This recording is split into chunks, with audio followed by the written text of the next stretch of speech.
Não quero que pareça que estou tentando assustar vocês com as minhas cartas.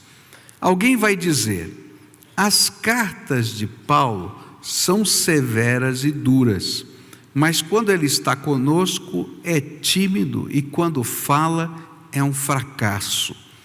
Porém, essa pessoa deve saber que não existe diferença entre o que escrevemos nas cartas quando estamos longe e o que fazemos quando estamos aí com vocês.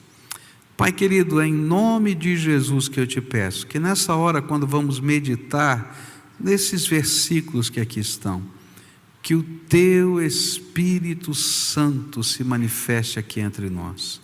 Fala conosco, Pai, toca o nosso coração. Ó Pai, que nesse momento haja um revelar do Senhor da nossa própria vida e um tratar da nossa alma. Fica conosco, Pai, é aquilo que eu oro em nome de Jesus.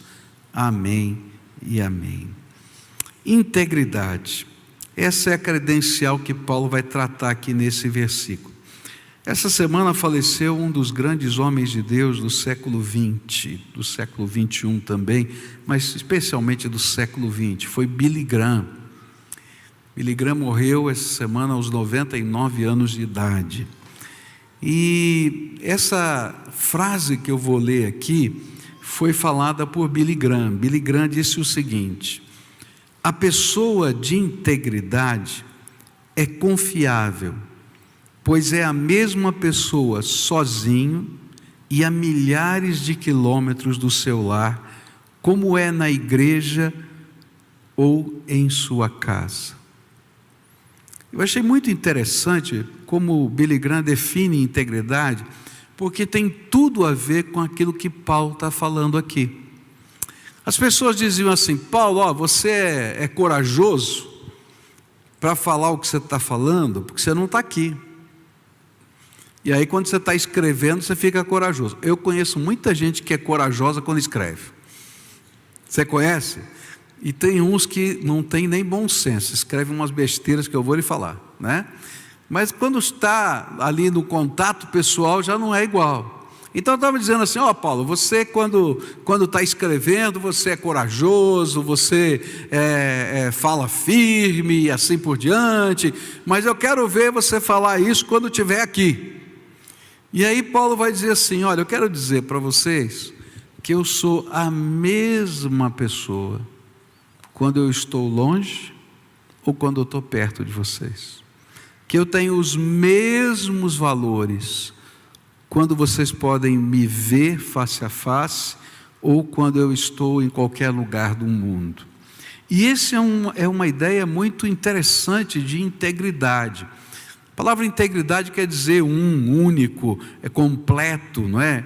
Essa é a ideia.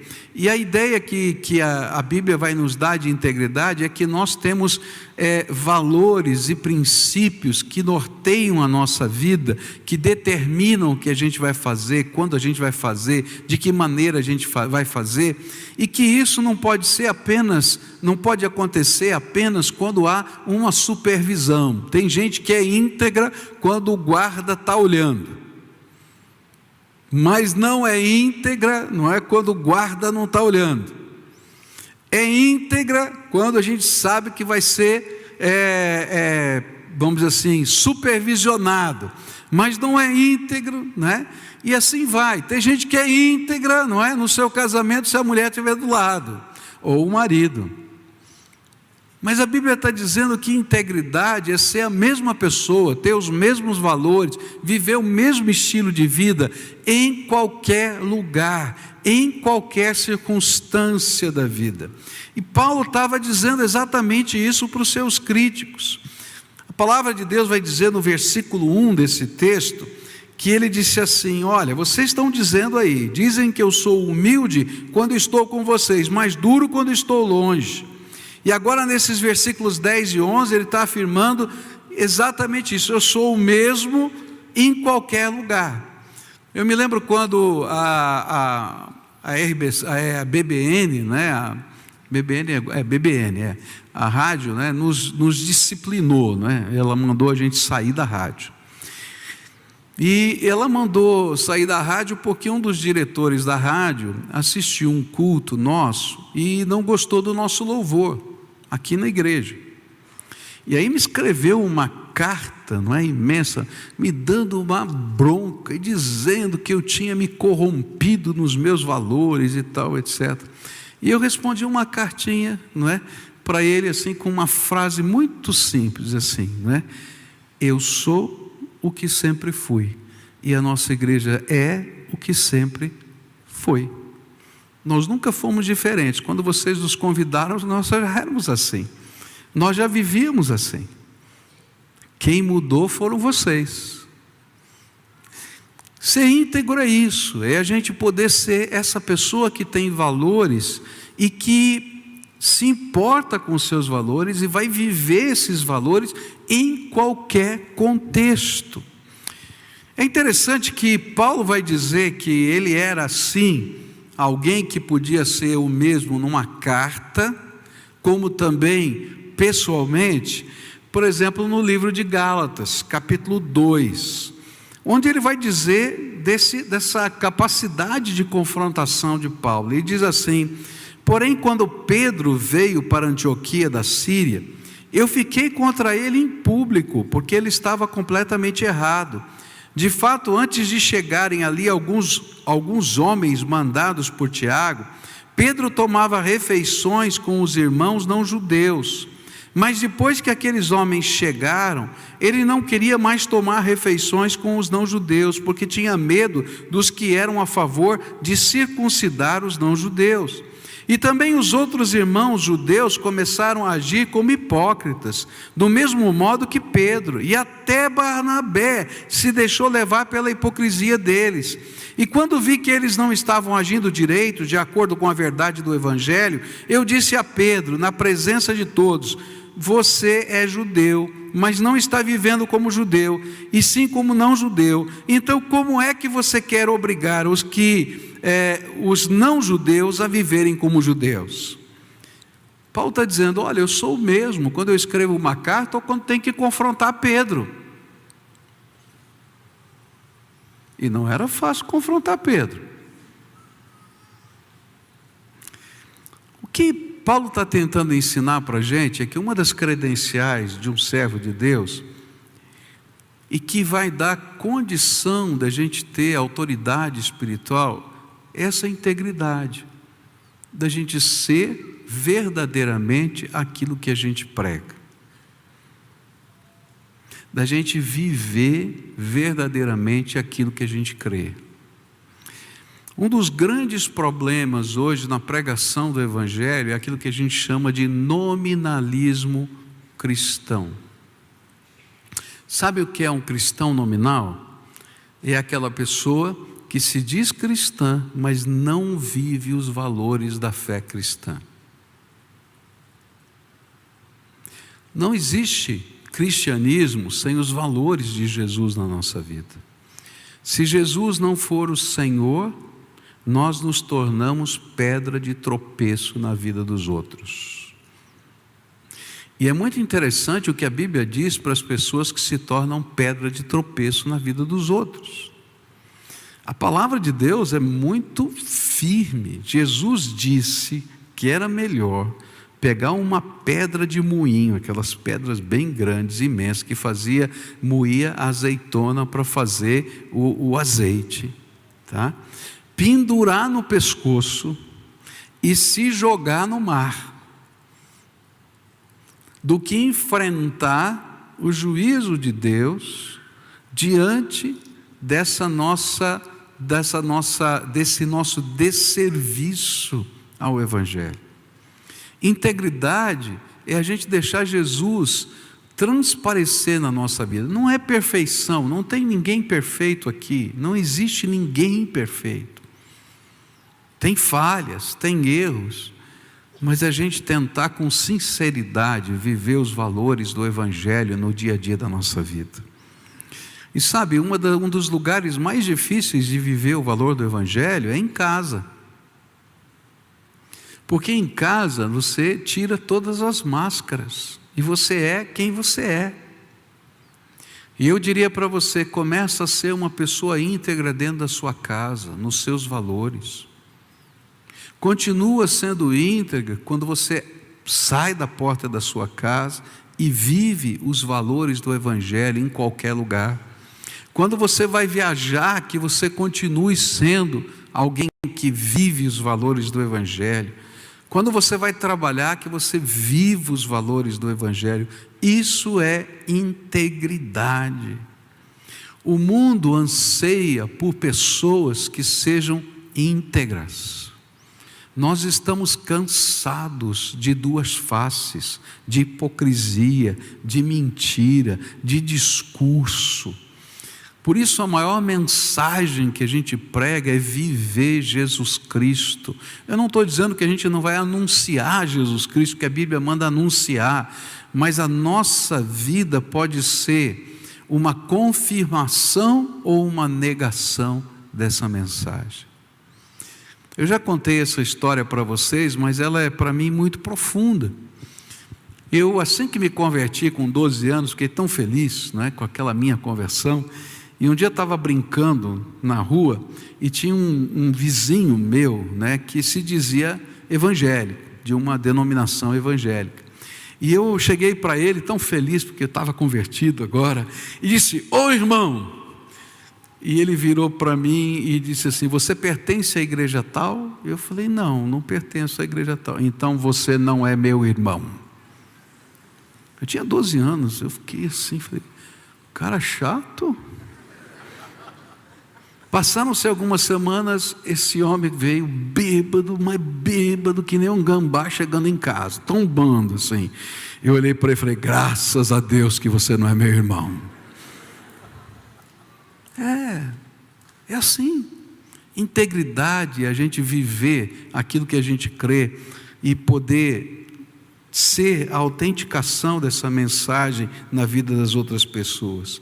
Uma pessoa que se diz homem de Deus, mas não vive o que crê ou prega, logo vai se tornar essa pedra de tropeço. E a pergunta que eu queria fazer para você é: como você está vivendo, meu irmão?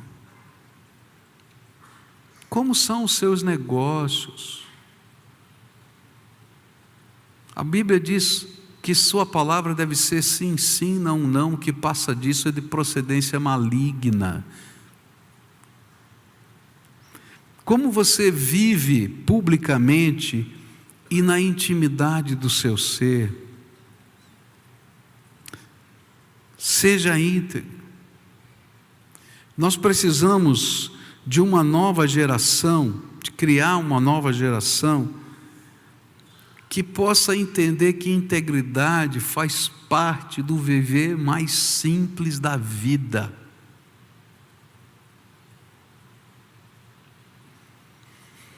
É interessante como a cultura funciona. Há em alguns lugares do mundo algumas casas de comércio pequenas, especialmente em algumas cidades do interior da Europa, em que às vezes o dono que trabalha sozinho sai e ele coloca uma placa e uma caixinha.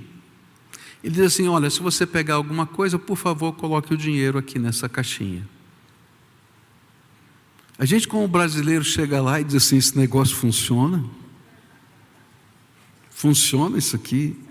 E eu estava numa lojinha dessa e vi alguém lá pegar da prateleira alguma coisa, ficar procurando o troquinho certinho, e se não tinha o troquinho, deixava mais.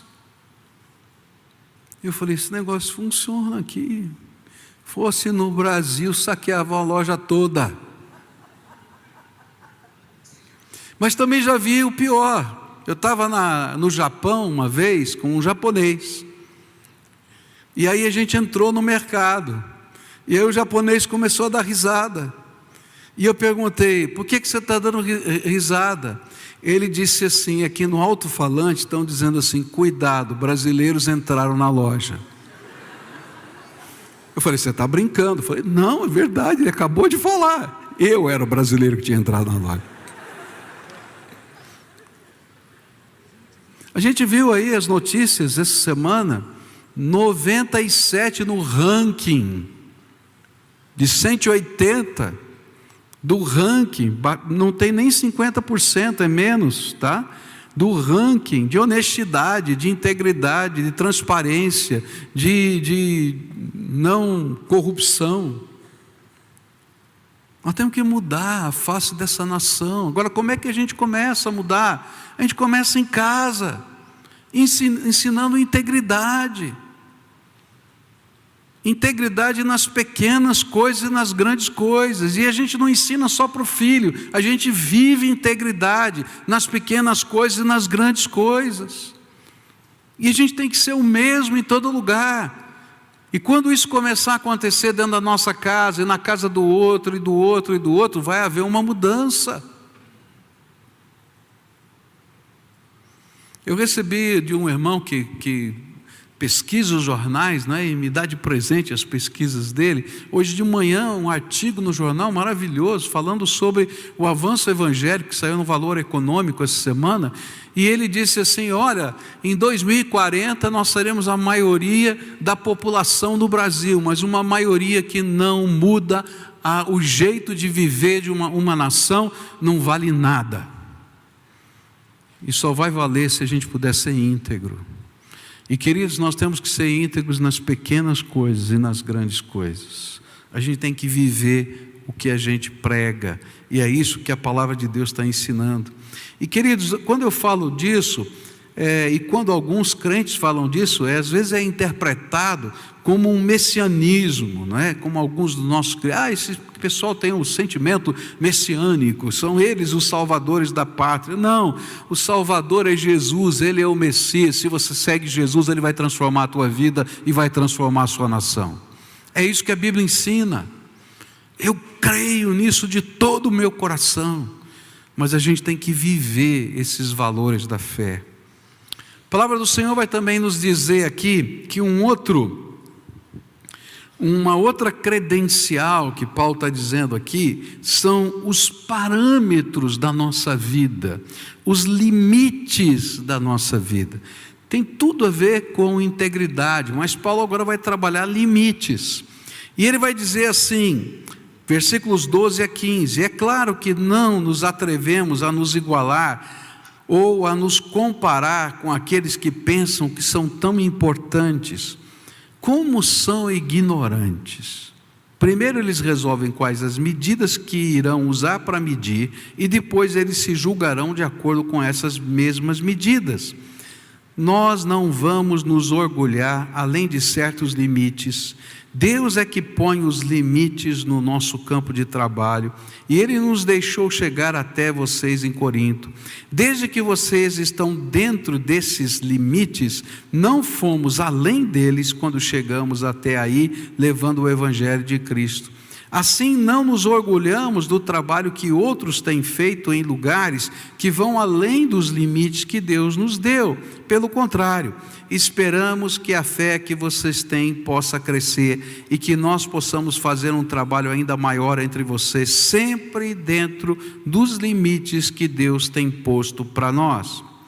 Essa credencial, Paulo vai apresentar, tem a ver com esses parâmetros de avaliação, medidas padrão que avaliam a obra de Deus na nossa vida. É interessante como os parâmetros, eles podem ser construídos de uma maneira inteligente ou de uma maneira estúpida, não é?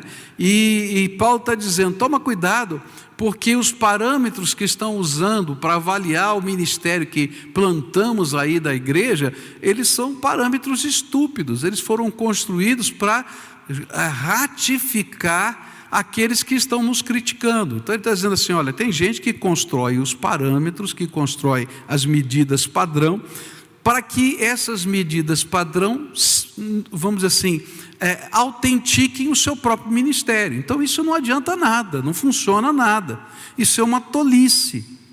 O padrão tem que ser maior, tem que ser algo que nos avalie de fato.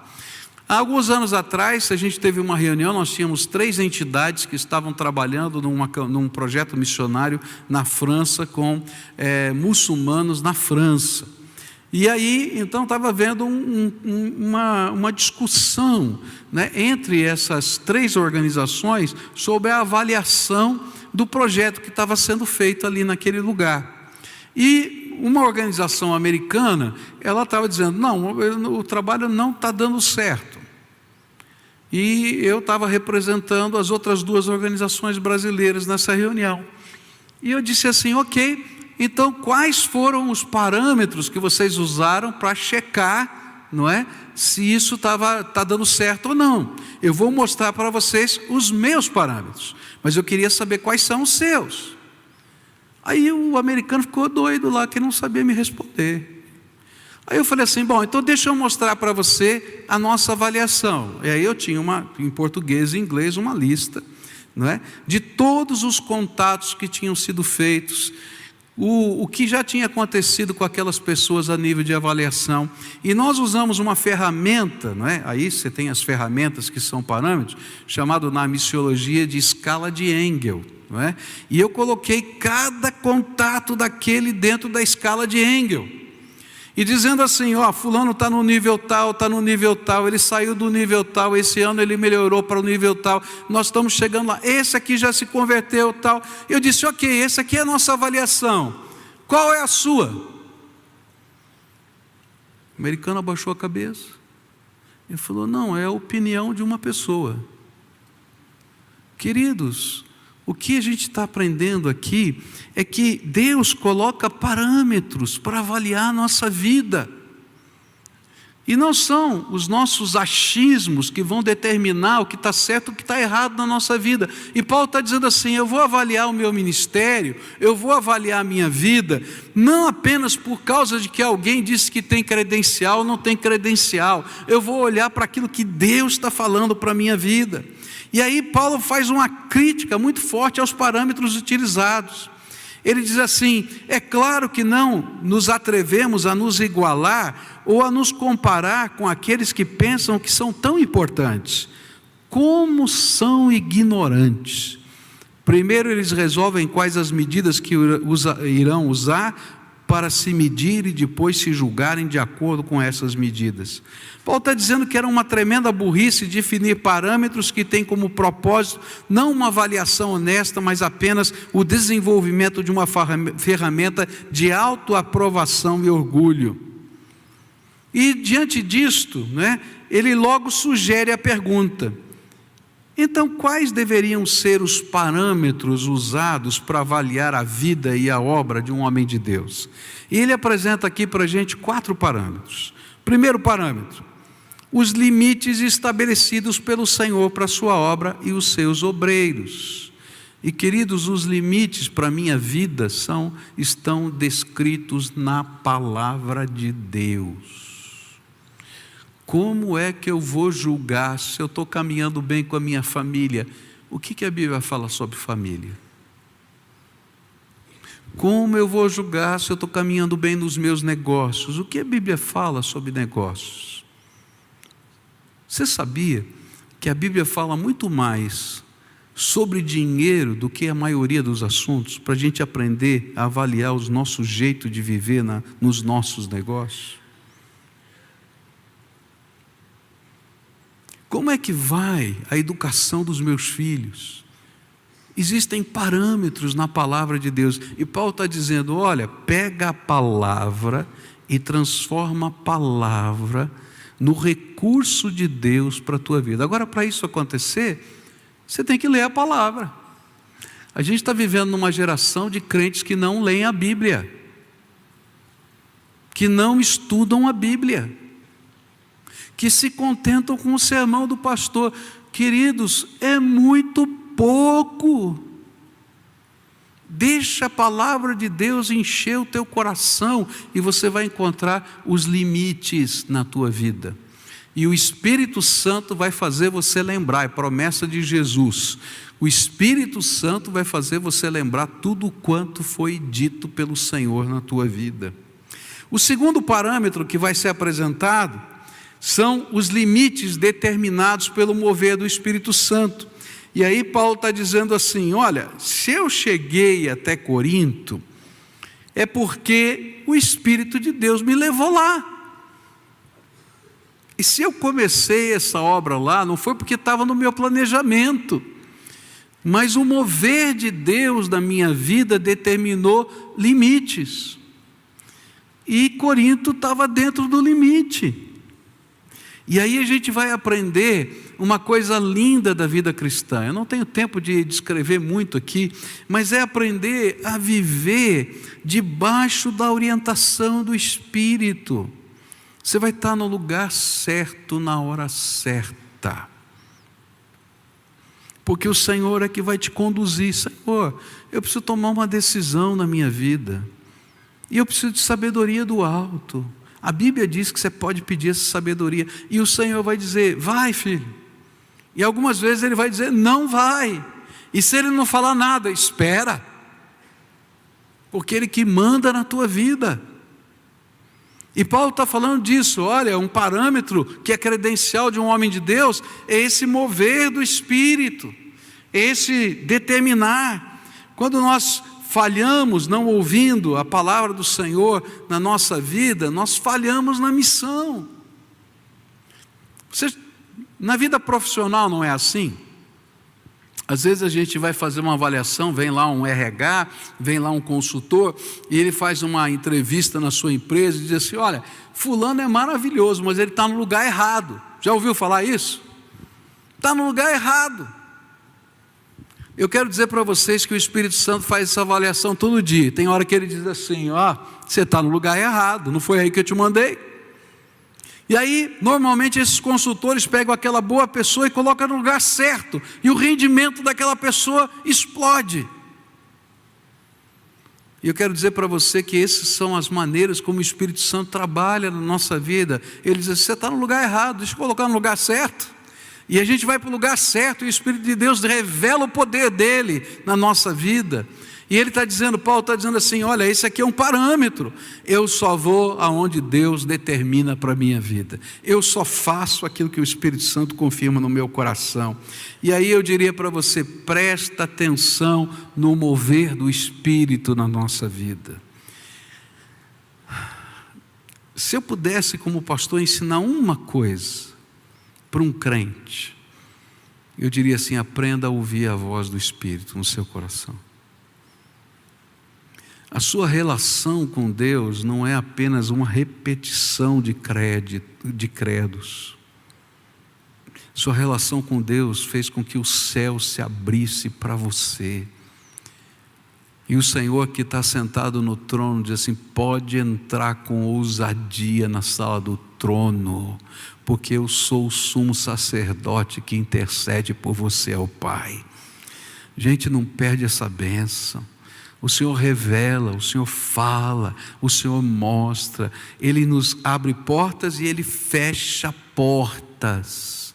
E quando Deus fechar a porta, não queira arrombar, porque você vai sofrer. Tem gente arrombando a porta que Deus fechou, mas tem gente que não entra na porta que Deus mandou. Terceira coisa que Paulo vai dizer é que os limites determinam que a nossa vida tem uma mensagem a ser transmitida. E aí nos versículos 14 a 16, eu não tenho tempo de ler agora aqui, mas nesses versículos 14 a 16, ele vai dizer o seguinte, olha, nossa vida tem missão, e eu tenho uma mensagem para transmitir com a minha vida, e essa mensagem se chama o Evangelho. E Paulo está falando, olha, uma maneira de avaliar se a gente está vivendo bem uma vida cristã é se o Evangelho está sendo anunciado através da nossa vida. Tem gente se convertendo através de você? Pastor, eu não sou pregador. Não, para anunciar o Evangelho você não precisa ser pregador, não. Tem que ser crente.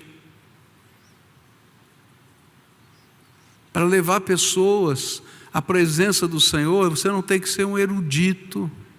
Você tem que ser simplesmente alguém que vive a palavra de Deus, e os sinais do reino de Deus vão acompanhar a sua vida. E Paulo está dizendo, olha, esse é um parâmetro. Veja o que está produzindo de fruto aí. Ele está dizendo, olha, quando eu passei por aí, eu não tinha credencial nenhuma. E numa outra carta ele vai dizer: vocês são as cartas abertas de Deus. As minhas credenciais estão aí, ó, vocês que se converteram. Que a sua vida inspire, transforme, ajude pessoas a crescerem na palavra de Deus e no Evangelho. Ele vai dizer: olha, os limites têm a ver com a mensagem que vai ser anunciada. E aí a última coisa que ele vai falar, e eu vou terminar aqui, ele diz assim: toma cuidado. E ele vai dizer nos versículos 12 e depois no versículo 15, toma cuidado para não ficar se comparando com outros. Tem muita gente, não é, que diz assim: eu não posso fazer nada porque eu não sou como o pastor Pascoal.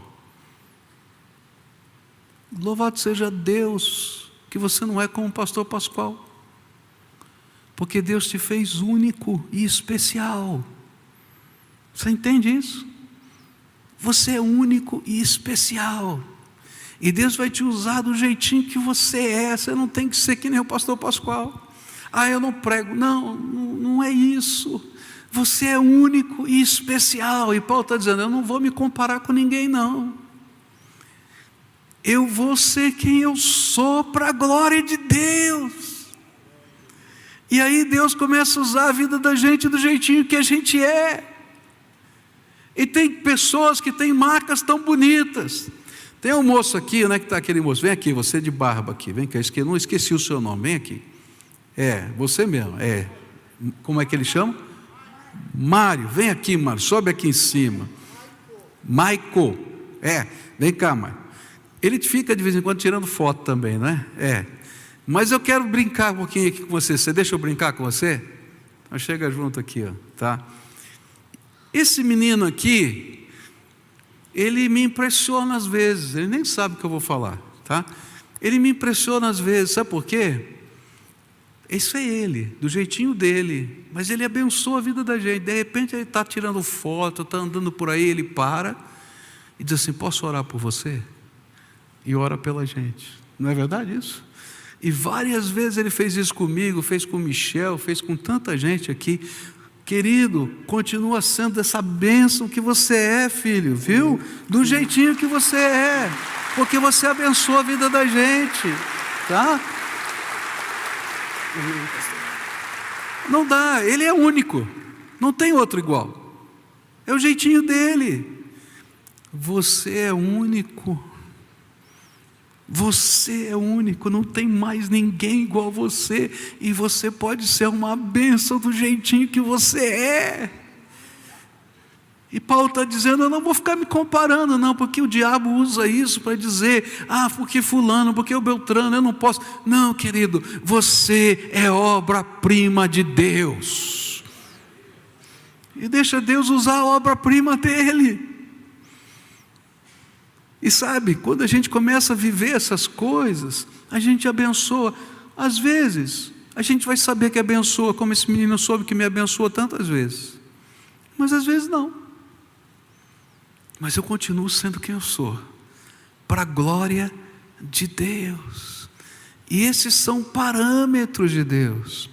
A gente aprendeu hoje 2 credenciais. A primeira delas é a integridade. Ser a mesma pessoa em qualquer lugar, e que esse ser tem a ver com os valores de Deus. Segunda coisa é que existem padrões que regem a nossa vida. Eu vou dizer para você que a Bíblia vai ensinar sobre tudo. Ela vai ensinar sobre a maneira que você fala. Vai dizer: olha, de uma boca de um servo de Deus não pode ser uma fonte amarga e doce, não pode sair maldição e bênção. A tua boca tem que ser cheia do Espírito e abençoar pessoas. São valores que estão na nossa vida. Tem dia que você vai fazer besteira, e você vai ter que dobrar o joelho e falar: perdão, Senhor, porque a minha boca não foi bênção hoje. É isso que a Bíblia está falando. Você tem um padrão, e o padrão existe para acertar, colocar no trilho outra vez. E esse padrão está fincado na palavra de Deus, está fincado nesses valores que a gente vive no reino de Deus, para a glória de Deus. E não tem a ver com comparações com pessoas, porque o Senhor está fazendo uma obra única na nossa vida. Uma obra única na nossa vida. E que o Evangelho vai ser pregado de forma única, do teu jeito. A mensagem não pode ser do teu jeito, mas a maneira de transmiti-la vai ter a tua marca pessoal. Quando eu comecei a estudar teologia, a gente tem uma aula, que é a aula chamada de homilética, a gente aprende a pregar. E aí a gente é obrigado a pregar na classe. E aí eu fui pregar. Rapaz, se eu fosse ouvir o meu professor, eu nunca mais seria pregador. Ele disse assim: olha, Pascoal, você é muito monótono. O teu tom de voz é sempre o mesmo. Você tem que aprender a gritar um pouco, falar mais alto. Ele falou assim: mas eu não sei fazer isso. O meu jeito é conversar com as pessoas. Aí eu me senti o pior pregador da face da terra. Até o dia que eu descobri que, sendo quem eu sou, eu posso ser para a glória de Deus, porque Deus me fez único. Talvez ninguém mais vai pregar do jeito que eu pregue, mas esse é o meu jeito e Deus pode usar a minha vida. Eu quero dizer para você que o diabo às vezes cochicha coisas no teu ouvido, dizendo: você não pode, você não vai conseguir, quando Deus está dizendo: te fiz único para a minha glória, e eu vou colocar a minha bênção sobre a tua vida. Então deixa Deus te usar do jeito que você é, mas lembra, com integridade, e colocando os padrões de Deus na nossa vida. Fica de pé para a gente orar juntos aqui. Quero orar por você. Primeiro eu quero orar pela tua integridade. Nós precisamos de um povo que faça a diferença nessa terra. E eu queria desafiar você para fazer parte de uma geração que vai mudar o Brasil com integridade. Gente que vai dizer sim e vai ser sim, e vai dizer não e vai dizer não. Que vai dizer está certo ou está errado, e eu concordo. Vocês repararam quando a gente falou do boicote lá do Banco Santander, quanta gente ficou irada com a gente? Simplesmente porque a gente disse: não faço negócios com quem não tem valores. Nós precisamos de uma geração que faça isso. Porque na medida que a gente faz isso, a gente aperta o calo desse mundo. Gente séria. E eu queria desafiar você a ser parte dessa geração. Agora você vai pagar um preço para isso. Ser gente séria significa que você vai levar críticas, você não vai ser aplaudido, vai ser chamado de radical, de intolerante, disso, daquilo outro, quando na verdade a gente só está defendendo o bem dessa nação. Vai ser chamado de gente que tem o espírito messiânico, que está fazendo isso, que aquilo. Eu quero dizer para você, nós temos que ser o povo que faz diferença nessa terra. Se eu chegar a 2040, eu quero ver uma nação diferente, porque tem gente crente servindo ao Senhor aqui. Você faz parte dessa geração. Você concorda com isso? Posso orar por isso? Agora a gente tem que ter padrões, parâmetros. A gente não vai conseguir viver integridade sem colocar muito claro quais são os nossos padrões. E a primeira coisa é a palavra de Deus. A segunda coisa é esse limite do mover do Espírito. E a terceira coisa, não se comparar com ninguém, porque Deus te fez único e Ele vai te usar especialmente. Não significa que não tenha gente que inspire você do jeito que é. Mas eu não preciso ser igual a ninguém. Eu tenho que ser o que sou para a glória de Deus. Amém? Posso orar por isso? Senhor Jesus, aqui tem um povo chamado pelo Teu nome. E Senhor, nessa noite eu vim aqui para incentivá-los, para motivá-los, para inspirá-los para dizer que eles são especiais, que o Senhor os chamou para esse tempo, para esse Brasil, para fazer diferença nessa terra. E eu quero te pedir, Senhor, antes de tudo, dá um coração humilde, para saber que eles vão ter que aprender do Teu Espírito Santo todo dia, que eles vão ter que aprender da Tua palavra todo dia, que eles vão ter que aprender a negar a si mesmo todo dia. E eu quero te pedir, Senhor, manifesta a Tua graça na vida deles. E quero começar pedindo pela casa deles, pela família deles. Pai, que essa casa seja abençoada, porque tem gente séria, comprometida com o Senhor, que vive a Tua palavra, que entende os limites que o Senhor colocou, e eles não nos são pesados, ao contrário, são padrões para uma vida melhor. Ó Pai, que os nossos filhos aprendam a ter limites, mas esses limites sejam, Senhor, vindos dos valores do Teu reino. Num mundo que não respeita a autoridade, que os nossos filhos conheçam e respeitem a autoridade. No mundo, Senhor, em que o valor é só aquilo que eu quero e o que eu sinto, que a gente possa mostrar que existe um valor coletivo maior e que a gente serve a um Deus dentro dessa sociedade, e que eles aprendam isso dentro da nossa casa.